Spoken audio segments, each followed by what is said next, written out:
नमस्कार, मी श्री म्हात्रे सर, संचालक म्हात्रे क्लासेस, पेझारी, अलिबाग. आपला टॉपिक आहे क्रिस्टलाइन सॉलिड आणि ॲमॉर्फस सॉलिडमधला फरक, डिफरन्स बघायचा आहे. मग क्रिस्टलाइन सॉलिडमध्ये कन्स्टिट्युएंट पार्टिकलची अरेंजमेंट कशी असते तर रेग्युलर असते, पिरियॉडिक असते. क्रिस्टलाइन सॉलिडमध्ये रेग्युलर अरेंजमेंट असते आणि ॲमॉर्फसमध्ये रँडमली असते ती. सेकंड, क्रिस्टलाइनचा मेल्टिंग पॉईंट जो आहे तो येणारा शार्प मेल्टिंग पॉईंट आहे आणि ॲमॉर्फसचा येणारा शार्प मेल्टिंग पॉईंट नाही त्याचा. They have no sharp melting point. तिसरा डिफरन्स आहे, क्रिस्टलाइन सॉलिड हा ॲनिसोट्रॉपिक आहे. मग ॲनिसोट्रॉपिक म्हणजे काय तर डायरेक्शन बदलल्यावर फिजिकल प्रॉपर्टी बदलतात, म्हणजे they have different physical property in different direction. आणि ॲमॉर्फस सॉलिड कसं आहे, आयसोट्रॉपिक आहे, म्हणजे डायरेक्शन बदलल्यावर प्रॉपर्टी बदलत नाही. They have same physical property in all direction. Crystalline सॉलिडमध्ये काय बोला, लॉंग रेंज ऑर्डर आहे, they are long range order. आणि ॲमॉर्फसला कशी आहे बोला, शॉर्ट ऑर्डर आहे. आणि एक्झाम्पल घेतलं आपण क्रिस्टलाइनचं तर आईस, NaCl, आणि ॲमॉर्फसचं एक्झाम्पल करणार आहे ग्लास आणि रबर. आता सिम्पल क्युबिक युनिट सेल, याच्यामध्ये 8 पार्टिकल 8 कॉर्नरवर असतात आणि म्हणून number of particle per unit cell बरोबर 1/8 × 8 आणि त्याची किंमत 1 असते. म्हणजे सिम्पल क्युबिकमध्ये नंबर ऑफ पार्टिकल 1 असतात पर युनिट सेल. आता body centre cubic unit cell म्हणजे BCC, याच्यामध्ये 8 पार्टिकल 8 कॉर्नरवर असतात आणि एक पार्टिकल सेंटर ऑफ क्यूबच्या सेंटरला असतो. मग नंबर ऑफ पार्टिकल किती असतील पर युनिट सेल, 1/8 × 8 + 1 आणि म्हणून 1 + 1 2. मग याच्यामध्ये पर युनिट सेलला 2 पार्टिकल असतात. कशामध्ये, बॉडी सेंटर युनिट सेलमध्ये. आता face centre cubic unit cell म्हणजे FCC, याच्यामध्ये 8 पार्टिकल 8 कॉर्नरवर असतात आणि 6 पार्टिकल 6 फेसवर असतात. आणि म्हणून नंबर ऑफ पार्टिकल कसे असतील, 1/8 × 8 + 1/2 × 6 म्हणजे 1 + 3 म्हणजे 4 पार्टिकल पर युनिट सेल.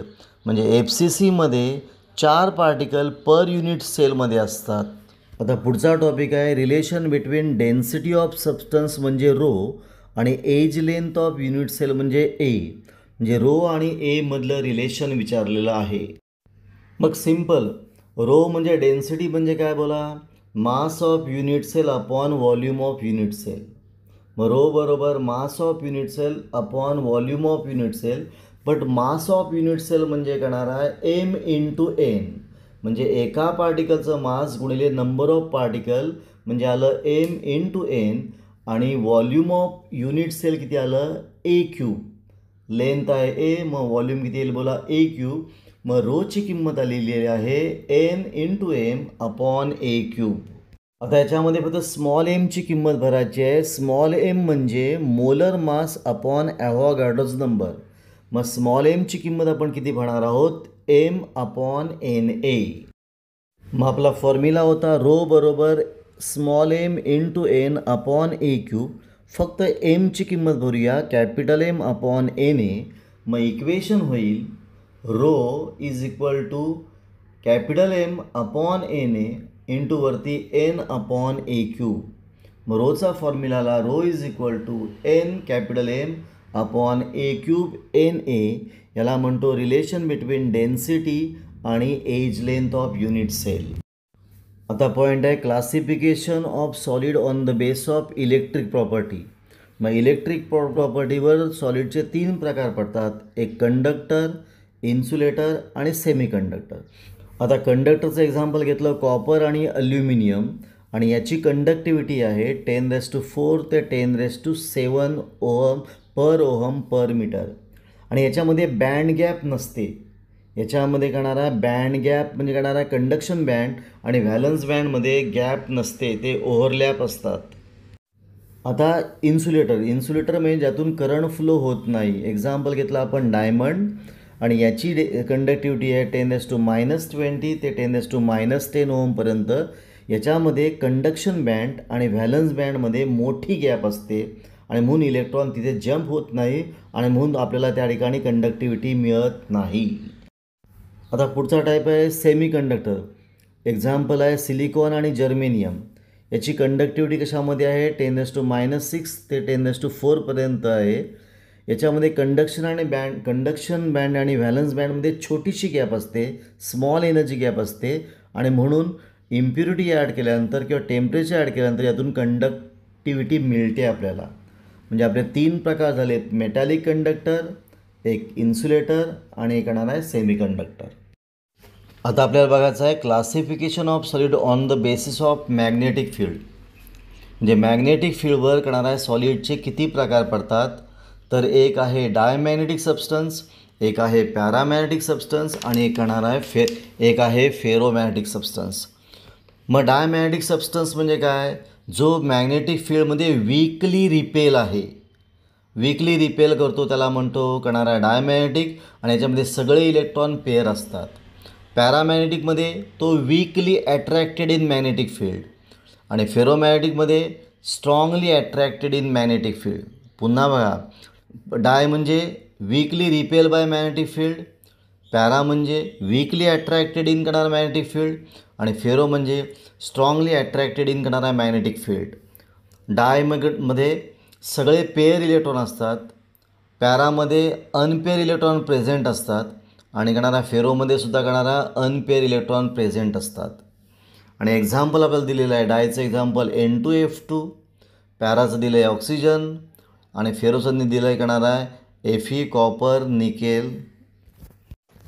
आता आपल्याला बघायचं आहे 4 टाईप ऑफ क्रिस्टलाइन सॉलिड. कोणकोणते आहेत बोला. एक आयोनिक सॉलिड, एक कोव्हॅलंट सॉलिड, एक मॉलिक्युलर सॉलिड आणि एक मेटॅलिक सॉलिड. मग आता आयोनिक सॉलिडमध्ये पार्टिकल कोण असतात तर आयन, म्हणजे कोण असतील कॅटायन आणि ॲनायन. कोव्हॅलंटमध्ये कोण असतील कोणाला पार्टिकल तर कोव्हॅलंटली बॉन्डेड ॲटम. मॉलिक्युलर सॉलिडमध्ये कोण असतील मोनो ॲटोमिक किंवा पॉलिॲटोमिक मॉलिक्यूल असतील. आणि मेटॅलिक सॉलिडमध्ये कोण असतील बोला metal ions in the sea of electron. पुन्हा बघा, आयोनिकमध्ये कॅटायन ॲनायन, कोव्हॅलंटीमध्ये कोव्हॅलंटली बॉन्डेड ॲटम, मॉलिक्युलरमध्ये करणारा ॲटम्स म्हणजे मोनो ॲटोमिक किंवा पॉलिॲटोमिक मॉलिक्युल्स आणि मेटॅलिक सॉलिडमध्ये कोण असतील तर metallic ion in the sea of electron. Ionic सॉलिडमध्ये फोर्स कुठला असेल तर इलेक्ट्रोस्टॅटिक्स. कोव्हॅलंटमध्ये कोणता असेल कोव्हॅलंट बॉन्ड. मॉलिक्युलर सॉलिडमध्ये कुठला असेल लंडन फोर्स किंवा डायपोल किंवा हायड्रोजन बॉन्डिंग. आणि मेटॅलिक सॉलिडमध्ये कुठला असेल मेटॅलिक बॉन्ड. आता आयोनिक सॉलिड कशी असतील बोला हार्ड आणि ब्रिटल आहे. कोव्हॅलंट सॉलिड कसं असेल व्हेरी हार्ड असेल. मॉलिक्यूल कसं असेल सॉफ्ट असेल. आणि मेटॅलिक कसं असेल बोला तो सॉफ्ट टू व्हेरी हार्ड, म्हणजे व्हॅरिएशन त्याच्यामध्ये असणार आहे. आता मेल्टिंग पॉईंट पहिल्याचा असेल हाय, दुसऱ्याचा असेल हाय, तिसऱ्याचा असेल लो आणि चौथ्याचा असेल वाईड रेंज. एक्झाम्पल आयोनिकचं NaCl, कोव्हॅलंटचं डायमंड, मॉलिक्युलरचं आईस आणि मेटॅलिकचं करणारा सोडियम किंवा मॅग्नेशियम. आता बघायचं आपल्याला पॅकिंग इन सॉलिड.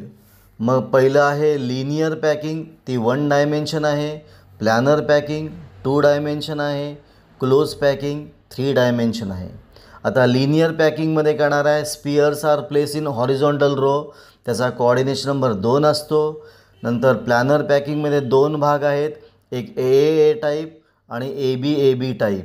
AAA टाईपला म्हणतो आपण square close pack structure, ABAB टाईपला म्हणतो आपण हेक्झागोनल करणारा आहे क्लोज पॅक स्ट्रक्चर.